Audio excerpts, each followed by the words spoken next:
আমাদের final topic শুরু হয় হচ্ছে অ্যাফাইন ট্রান্সফরমেশন থেকে, ঠিক আছে? তো অ্যাফাইন ট্রান্সফরমেশন বলতে আসলে কি বুঝি? ট্রান্সফরমেশন বলতে আসলে কি বুঝি? আমরা বিভিন্ন ধরনের ট্রান্সলেশন হতে পারে, মানে তার পজিশন চেঞ্জ হতে পারে। আমরা কি ট্রান্সলেশন দেখছি? হ্যাঁ দেখছি। আমরা 0 তে আনতাম না, সরাসরি 0 তে আনতাম না, বস্তুটাকে উঠায় নিয়ে, এটা এক ধরনের ট্রান্সলেশন। বা সেটা রোটেশন হতে পারে, বা স্কেলিং হতে পারে, বা শেয়ারিং হতে পারে। তো এমন ধরনের ট্রান্সফরমেশন যেটা করার পর আমাদের যদি কোনো প্যারালাল লাইন থাকে সেটা প্যারালালি থাকবে, ঠিক আছে? এবং তাদের যেই দূরত্বের যেই রেশিওটা সেটা সেম থাকবে, বা তাদের যে লাইনগুলি থাকে সেগুলির রেশিও সেম থাকবে।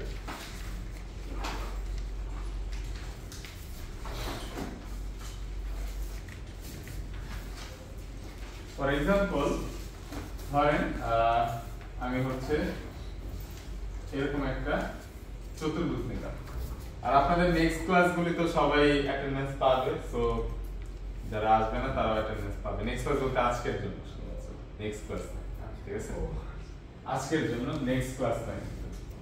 সো আমরা ওখানে একটা বক্স নিলাম, এটার উপর কোনো ধরনের ট্রান্সফরমেশন অ্যাপ্লাই করলাম। অ্যাপ্লাই করার পর আমাদের বক্সটা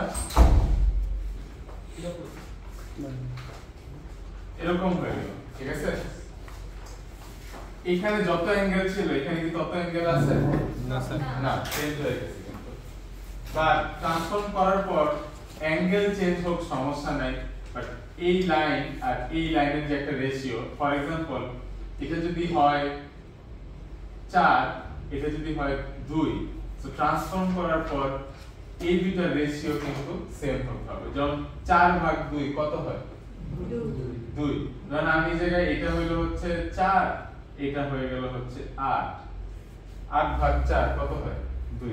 সো লাইনের কিন্তু রেশিও সেম আছে। বা এই দুইটার যে ডিসটেন্স, এই দুইটার যে ডিসটেন্স, এখানে আসার পর ডিসটেন্সের রেশিওটাও সেম আছে। এমন যদি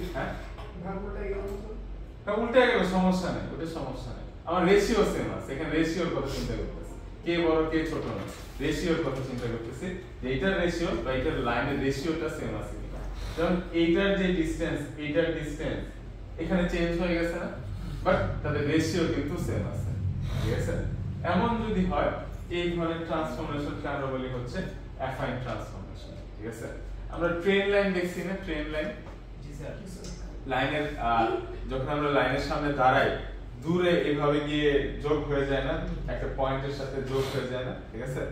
বাট যখন আমরা ড্র করি তখন ট্রেন লাইনটাকে এইভাবে ড্র করি নাকি? বাট রিয়ালিস্টিক যখন আমরা চিন্তা করি তখন দাঁড়ালে তো আমাদের কাছে কি মনে হয়? সেটা জয়েন্ট হয়ে গেছে, ঠিক আছে? সো অ্যাফাইন ট্রান্সফরমেশন যদি করেন সেটা কিন্তু রিয়ালিস্টিক হবে না। কি হবে না?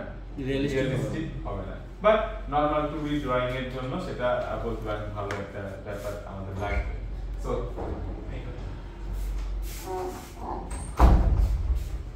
আপনি যদি কোনো কিছুকে অ্যাফাইন ট্রান্সফর্ম করতে চান আপনাকে আরেকটা ব্যাপার যেটা জানতে হবে, হোমোজেনিয়াস কোঅর্ডিনেট সিস্টেম কি? হোমোজেনিয়াস কোঅর্ডিনেট সিস্টেম আমরা স্কেলিং এর ফর্মুলা পড়তাম না, sx 0 0 sy, এটা কি ছিল? স্কেলিং এর ফর্মুলা। হোমোজেনিয়াস কোঅর্ডিনেট সিস্টেম বলতেছে আমাদের এই যে একটা মেইনটেইন করতে হবে, কি মেইনটেইন করতে হবে? যে আমাদের প্যারালাল লাইনগুলি প্যারালাল থাকবে এবং তাদের যে রেশিওটা হতে পারে সেটা ডিসটেন্স বা লেন্থের যে রেশিও সেটা সেম রাখবে। সেটার জন্য আমরা যখন কোনো স্কেলিং বা রোটেশন কোনো কিছু অ্যাপ্লাই করব কিছু পরিমাণ ট্রান্সলেশন আমাদের করতে হয়। কি করতে হয়? কিছু পরিমাণ ট্রান্সলেশন আমাদের করতে হয়। ট্রান্সলেশন ব্যাপারটা হচ্ছে ওই যে আমরা কোনো বস্তুকে উঠে আরেক জায়গায় নিতাম, যেমন আমরা 0 তে আনতাম না বস্তুটাকে, সরাইতাম না বস্তুটাকে, এটাও এক ধরনের ট্রান্সলেশন। সো আমাদের এই ট্রান্সলেশনটা মেইনটেইন করতে হবে। সো এটার জন্য এই ফর্মুলাগুলো কিন্তু মডিফাই করা হয়েছে। কি করা হয়েছে? হোমোজেনিয়াস কোঅর্ডিনেট সিস্টেম অ্যাড করা হয়েছে। হোমোজেনিয়াস কোঅর্ডিনেট সিস্টেম কি? আবার যত ডাইমেনশন তার সাথে একটা রো কলাম এক্সট্রা অ্যাড করা হয়েছে। হবে কি এরকম হবে, এটা কি 2D এর জন্য না? তখন আমাকে করতে হবে কি, এই জায়গায় আপনি x বরাবর যত ট্রান্সলেশন চাচ্ছেন, y বরাবর যত ট্রান্সলেশন চাচ্ছেন, আর এই জায়গায় একটা এক্সট্রা 1 এইভাবে হচ্ছে আপনার 2D এর হোমোজেনিয়াস কোঅর্ডিনেট সিস্টেমের স্কেলিং এর ফর্মুলা। ঠিক আছে, তাহলে আমি যদি বলি রোটেশনাল ফর্মুলা কি হবে? cos x sin x আর phi যেটা দেন আপনি x phi যেটা ইউজ করেন cos phi, এখানে 0 0 dx dy 1 ঠিক আছে। শেয়ারিং এর ক্ষেত্রে সেম ওই ফর্মুলার সাথে এক্সট্রা রো কলাম অ্যাড হবে। এই ব্যাপারটাকে আমরা কি বলতেছি? Homogeneous coordinate system. এক্সামে কিন্তু আসতে পারে যে আসলে হোমোজেনিয়াস কোঅর্ডিনেট সিস্টেমটা কি। এটা কি 3D 2D বাট আমরা যখন কোন একটা রেক্টেঙ্গেল বা ট্রায়াঙ্গেলের ডেফিনিশন নিব আমরা, দেখ ট্রায়াঙ্গেলটা দেখতে একদম সিম্পল। আমরা একটা চতুর্ভুজ দিয়ে আমরা শুরু করব, সিম্পল একদম 10 10 110 100 100 10 100 একদম সিম্পল একটা চতুর্ভুজ দিয়ে শুরু করলাম। এর যদি ম্যাট্রিক্স লিখি কি হবে? এরকম হবে না? 10 10 110 100 100 10 100। তো ধরেন এটার সাথে আমরা এই হোমোজেনিয়াস কোঅর্ডিনেটের এটাকে গুণ করতে চাচ্ছি, ধরেন দ্বিগুণ করতে চাচ্ছি বস্তুটা, এবং x বরাবর x সরাবো, y বরাবর x সরাবো। এটা কি গুণ করা পসিবল? আচ্ছা পসিবল না স্যার, পসিবল। এখানে আমরা x টা করে যদি একটা 1 অ্যাড করি তাহলে পসিবল। এখন পসিবল? জি স্যার। দেখেন তো গুণ করে কত আসে, কি আসে? প্রথমটা 20 20 0 কত? 10 দুগুণে 20 0 0 পরেরটা 21। আমি যদি এখানে 2 দিতাম তাহলে কি হতো? 20 হইতো। মানে আমি স্কেল করতেছি তার সাথে অ্যাড হচ্ছে কি আবার 2 22 কত হইতো? 22 হইতো। তারপরে আপনি বুঝতে পারতেছেন আপনি স্কেল করার পর যেটা পাচ্ছেন সেটার সাথে কিন্তু আবার যতটুকু সরাতে যাচ্ছেন সেটা কিন্তু অটোমেটিক্যালি সরে যাচ্ছে। যেমন আগে কি হইতো? 10 দুগুণে 20 এটার সাথে 0 ই হইতো, কোনো কিছু যোগ হইতো? এখন কি হচ্ছে? আমি যত ঘর সরাতে চাচ্ছি সেটা আবার এখানে এসে যোগ হয়ে যাচ্ছে। ফর এক্সাম্পল আমি যদি এখানে -2 সরাতে চাইতাম সেক্ষেত্রে কি হইতো? তাহলে স্যার 18 হইতো। তাহলে কি হতো? -2 কমে যেত, সরে যেত। স্কেল থেকে হইতো আবার কি হইতো? সরে যেত, বা আমি চাইলে এটাকে বাইরে করতাম। ধরেন ফর এক্সাম্পল আমি চাচ্ছি কি এই জায়গায় 10 -10 দিছি। দেখেন তো কি হয়, একটু করে দেখেন তো এটা কি হয়। মানে 10 হবে। আনসারটা একটু বের করেন, ক্যালকুলেটর বা পিসির সামনে যদি ক্যালকুলেটর থাকে সেটা দিয়ে একটু আনসারটা বের করুন। স্যার 10 ই হবে।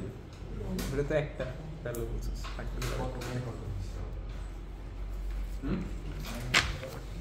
একটু আনসারটা বের করেন, দেখেন তো কত আসে।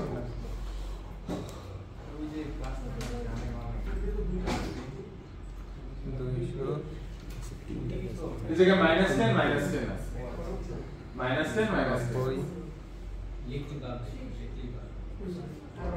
প্রথমটা 90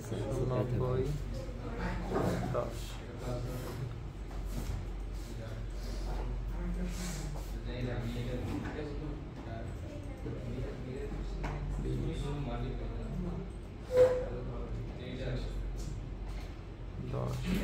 এটা একটু বের করেন, আমি লিখি তাহলে বুঝতে পারবেন।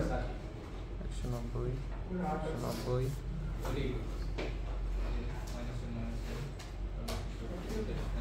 স্যার 10 90 10 190 190 10 পাশাপাশি প্রথম কত আছে? 10 এটা কত?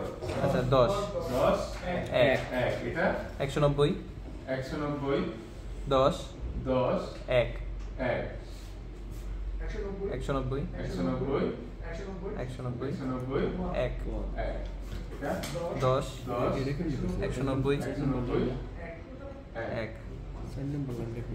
এটা হচ্ছে আমাদের আনসার। একটা ব্যাপার খেয়াল করেন, জেনে 100 আছে যদি আমরা নরমালি চিন্তা করতাম যে পিভট পয়েন্ট হচ্ছে এটাকে 0 0 করতে হলে কত বিয়োগ করতে হতো? 10 10। আমি কিন্তু এখানে -10 লিখে দিছি, আমার পিভট পয়েন্ট কিন্তু আগের জায়গায় আছে।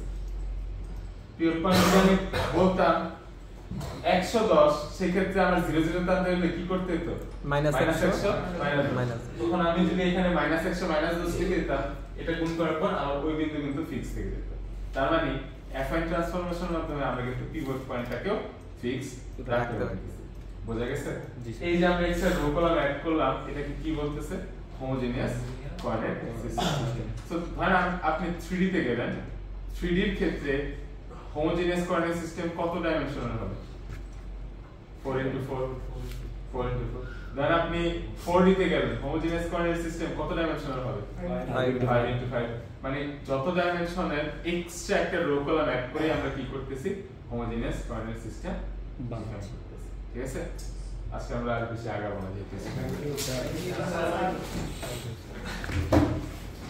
ওদের বলে দিন যদি ক্লাসে আসে তাহলে ক্লাস হবে আর যদি না আসে হবে